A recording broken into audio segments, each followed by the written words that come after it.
किसान भाइयों नमस्कार। दोस्तों गर्मी में हम मूंग की फसल लगाते हैं लेकिन हमको उतना अच्छा उत्पादन नहीं मिलता जितना बताया जाता है।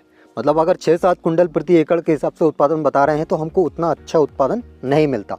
तो हम कहाँ पे गलती कर रहे हैं और कैसे हमारा जो उत्पादन है वो बढ़ सकता है। देखिए दोस्तों, एक चीज़ मैं आपको बता दूँ, जिस मौसम में जो फसल लगाई जाती है उससे उत्पादन भी मिलेगा, लेकिन कब मिलेगा जब हम कुछ बातों का विशेष ध्यान देते हैं। देखिए दोस्तों, हमारे बहुत सारे किसान भाई ऐसे हैं जो गर्मी में मूंग की फसल लगाते हैं, उड़द की फसल लगाते हैं, लेकिन गलतियां भी वही करते हैं।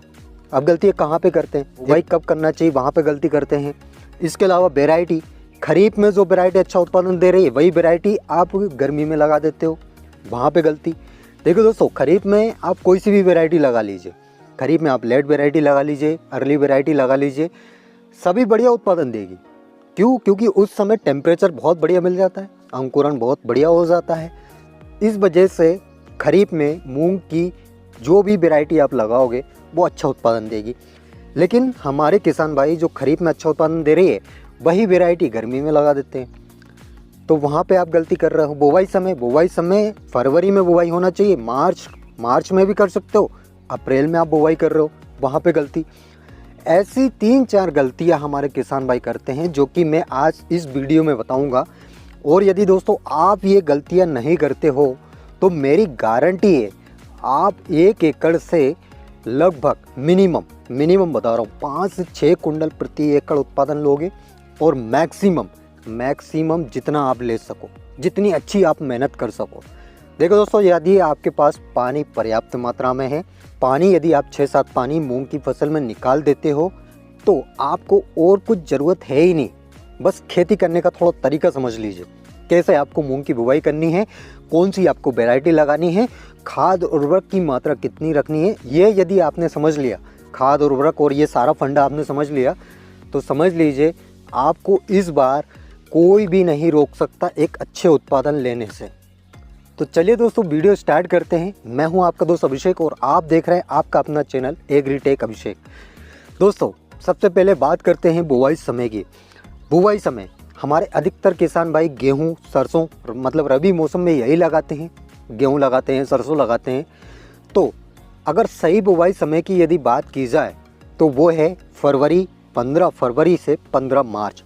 15 फरवरी से 15 मार्च के बीच आप मूंग की बुवाई कर दीजिए, उसका जो है अंकुरण बहुत बढ़िया होने वाला है। मतलब दोस्तों ये एक बेस्ट समय होता है बुवाई करने का। अब हमारे काफ़ी किसान भाई मार्च निकल जाता है, अप्रैल में बुवाई करते हैं। तो देखिए दोस्तों, मार्च हल्की सी गर्मी तो मार्च में स्टार्ट हो जाती है, अप्रैल में और ज़्यादा गर्मी स्टार्ट हो जाती है, मतलब और ज़्यादा गर्मी बढ़ जाती है। तो यदि गर्मी बढ़ेगी तो वहाँ पे जो है अंकुरण हमारी मूंग की फसल का कम होगा। तो यदि दोस्तों अंकुरण कम होता है तो डेफिनेटली हमारा उत्पादन कम ही होगा। तो ये आपको बुवाई समय का विशेष ध्यान रखना है। अब एक गलती तो ये हो गई, मतलब आपको बुवाई समय का विशेष ध्यान रखना है। दूसरी, हमारे अधिकतर किसान भाई छिटकवा विधि से बुवाई करते हैं। मतलब छिटकवा विधि क्या होती है, जैसे आपने खेत की तैयारी कर ली, मूंग का बीज फेंक दिया ऊपर से और ऊपर से कल्टीवेटर या कुछ भी चला के मूंग को मिट्टी में मिक्स कर दिया, ये हो गई बुवाई। अधिकतर हमारे किसान भाई ऐसे करते हैं, मूंग को छिटकवा विधि से बुवाई करते हैं, जो कि आपको नहीं करना। देखिए दोस्तों, एक अच्छा उत्पादन आपको लेना है तो इन सबको फॉलो करना पड़ेगा, तभी आपको अच्छा उत्पादन मिलेगा। आपको शिड्यूल से बुवाई करना है। देखिए 2 वैरायटी आपको मैं बताऊंगा, वो भी लास्ट में। पहले ये समझ लीजिए बुवाई करने का सही तरीका, बुवाई का सही समय और खाद उर्वरक की मात्रा। एक और चीज़, आप राइजोबियम कल्चर से बीज उपचार जरूर करें। राइजोबियम कल्चर ही आपका उत्पादन बढ़ाएगा। राइजोबियम कल्चर से आपको बीज उपचार करना है। इसके अलावा फफूंदनाशक दवाइयों से भी बीज उपचार करना है। अब ये क्यों करना है? ताकि हमारी फसल में कोई भी फफूंद जनित रोग ना लगे। मतलब फफूंदनाशक दवाई, थायराम कैप्टा, बहुत सारी दवाई आती है नियर वाइज आपके यहाँ पे जो भी उपलब्ध हो। मैं कोई ऐसा नहीं बोल रहा हूँ कि आपको ब्रांड में ही जाना है या फिर कोई सा महंगा फफूंदनाशक आपको लेना है। जी नहीं दोस्तों, नॉर्मल आप सिंपल कोई सा भी ले सकते हो जो अच्छी कंपनी का हो, धानुका का आप ले सकते हो, मतलब जो अच्छी कंपनी जो चलती है उस कंपनी का आपको फफूंदनाशक लेना है। राइजोबियम कल्चर, जो कि मैंने पहले वाली वीडियो में बताया था राइजोबियम कल्चर से कैसे बीज उपचार किया जाता है, एक बार फिर से मैं रिपीट कर देता हूँ, जिन किसान भाइयों को नहीं मालूम उनको भी पता चल जाएगा। राइजोबियम कल्चर से बीज उपचार करने के लिए दोस्तों आपको 10 किलोग्राम बीज लेना है मूंग का। मूंग की फसल लगा रहे हैं तो 10 किलोग्राम मूंग का बीज लीजिए, और उड़द की फसल लगा रहे हैं तो 10 किलोग्राम उड़द का बीज लीजिए। 10 किलोग्राम बीज ले लिया हमने। अब सिंपली आपको क्या करना है, आधा लीटर आपको उसमें पानी लेना है। आधा लीटर पानी ले लिए, 50 ग्राम सिर्फ और सिर्फ 50 ग्राम आपको गुड़ ले लेना है।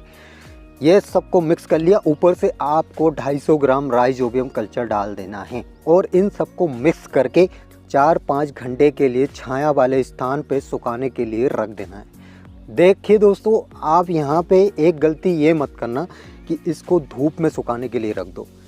धूप में बिल्कुल ना रखें। अगर धूप में आप रखते हो तो जो हमने राइजोबियम कल्चर से बीज उपचार किया है उसका कोई भी मतलब नहीं होगा। आपको 4-5 घंटे के लिए छाया वाले स्थान पर सुखाना है, और 4-5 घंटे के बाद आपको बुवाई करना है।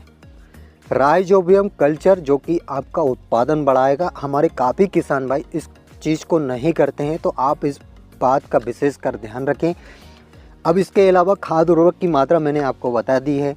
20 किलोग्राम नाइट्रोजन, 40 किलोग्राम फास्फोरस और 20 किलोग्राम पोटास। 20-40-20 का रेशो आपको याद रखना है एनपीके का। देखिए दोस्तों, एक और चीज़ मैं आपको बता दूं, जब हमारी मूंग की फसल सिंचाई लायक हो जाए, जब हम पानी चलाते हैं, तो उसमें आप यदि स्प्रिंकलर से सिंचाई करते हो, मतलब जितने भी पानी लग रहे हैं, 4 लग रहे हैं, 5 लग रहे हैं, 6 लग रहे हैं, 7 लग रहे हैं, जितनी भी सिंचाई आप कर रहे हो वो स्प्रिंकलर से ही करना है, मतलब खुली सिंचाई नहीं करना। आप एक प्रैक्टिकल करके देख सकते हो, 1 एकड़ में स्प्रिंकलर से सिंचाई करना और 1 एकड़ में खुली सिंचाई करना, आपको रिजल्ट सामने देखने को मिल जाएगा। जहाँ पे आप स्प्रिंकलर से सिंचाई कर रहे हो वहाँ पे उत्पादन जो है अच्छा मिलने वाला है, और जहाँ पे आप खुली सिंचाई कर रहे हो वहाँ पे थोड़ा उत्पादन कम मिलेगा। ये मतलब मैं स्वयं का प्रैक्टिकल बता रहा हूँ, मतलब स्वयं का नॉलेज बता रहा हूँ। मैंने ये प्रैक्टिकल किया है। मतलब गर्मी में जितनी भी फसल लगाई जाती है, यदि उनमें स्प्रिंकलर से हम पानी चलाते हैं तो वहाँ पे उत्पादन जो है थोड़ा बहुत बढ़ जाता है। और इसके साथ ही दोस्तों वेराइटी, अब वेराइटी के बारे में बहुत ध्यान से सुन लेना दोस्तों, बहुत इंपॉर्टेंट चीज़ मैं बता रहा हूँ। ये वेराइटी आप खरीफ में जो लगा रहे हो वो वैरायटी आपको नहीं लगानी है। देखिए दोस्तों, गर्मी में यदि आप मूंग की फसल लगा रहे हो तो आपको बहुत ज़्यादा सर्च करना पड़ेगा।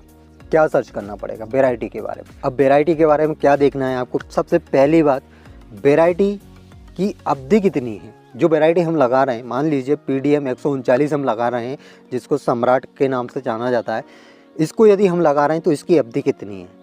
क्या ये वैरायटी 60-65 दिन में पक्का तैयार हो रही है? और क्या ये वैरायटी रोग प्रतिरोधक है? ये वैरायटी गर्मी सहन कर सकती है? ये आपको देखना है। मतलब अगर PDM 139 की बात की जाए तो दोस्तों, मैंने इससे पहले वाली वीडियो में मैंने आपको बताया था कि अलग अलग क्षेत्रों में अलग अलग वैरायटी अच्छा उत्पादन देती है। जैसे PDM 139 ये MP, महाराष्ट्र, राजस्थान, इनमें अच्छा उत्पादन देती है ये वैरायटी सम्राट के नाम से, और ये आपको कहीं भी मिल जाएगी, दुकान पे मिल जाएगी और अच्छा बीज मिल जाएगा। ये वैरायटी लगभग 60 से 65 दिन में पककर तैयार हो जाती है। रोग प्रतिरोधक वैरायटी है, इसमें कोई भी रोग नहीं लगती, मतलब पाउडरी मिल्ड्यू आपका नहीं लगता, पीला मोज़ेक आपका नहीं लगता, और बहुत सारे रोग। एक और चीज़ दोस्तों, गर्मी में इतने ज़्यादा रोग मूंग की फसल में नहीं लगते हैं। गर्मी में ये सबसे अच्छी बात होती है कि गर्मी में आप कोई भी फसल लगा रहे हो, मूंग लगा रहे हो या फिर उड़द लगा रहे हो या फिर सोयाबीन लगा रहे हो, उनमें रोग नहीं लगते। अब वो कारण कुछ भी हो। इसके अलावा खरपतवार का आपको विशेषकर ध्यान रखना है। खरपतवार नहीं होना चाहिए। खरपतवार अगर हो तो निंदाई गुड़ाई करवा के उनको निकला दीजिए। देखिए दोस्तों, खाद उर्वरक की मात्रा आपको पहले ही देनी है, मतलब बुवाई करते समय ही आपको खाद उर्वरक देना है। अगर वैरायटी की लिस्ट में जाएं तो वैरायटी में एक तो वैरायटी PDM 139 आती है, जो अर्ली वैरायटी है, जो आपकी गर्मी में लगभग 60 से 65 दिन में पककर तैयार हो जाती है। इसके अलावा दोस्तों IPA 410-3 ये भी है, सिका के नाम से इस वैरायटी को जाना जाता है।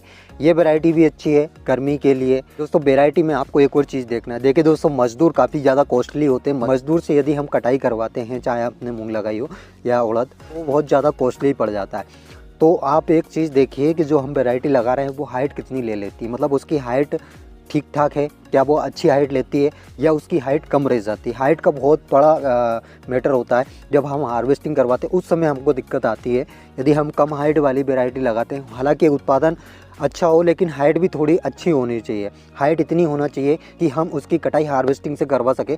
तो हाइट भी आपको देख लेना है कि हाइट वो वैरायटी कितनी लेती है और कितने दिन में पककर तैयार होती है, कितना उसका उत्पादन है, ये सब आपको देख लेना है। इसके अलावा दोस्तों एक और वैरायटी अभिमन्यु रत्ना, ये हालांकि प्राइवेट कंपनी की वैरायटी है लेकिन ये गर्मी में काफ़ी बढ़िया उत्पादन दे रही है। 2-3 साल से हमारे काफ़ी किसान भाई इस वैरायटी को लगा रहे हैं, तो लगभग उनको 7-8 9 कुंटल प्रति एकड़ तक उत्पादन उनको मिला है। ये भी एकदम रोग प्रतिरोधक वैरायटी है। और दोस्तों इस वैरायटी की सबसे अच्छी बात यह है कि ये हाइट बहुत बढ़िया ले लेती है।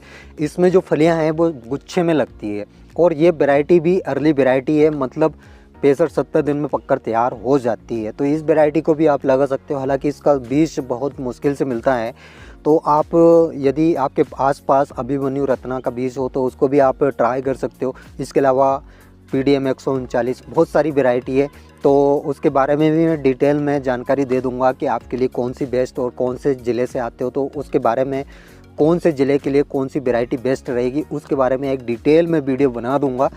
तो दोस्तों ये कुछ जानकारियां हैं जिनको यदि आप फॉलो करते हो तो यकीन मानिए आप बहुत बढ़िया उत्पादन इस बार गर्मी में मूंग की फसल से ले सकते हो।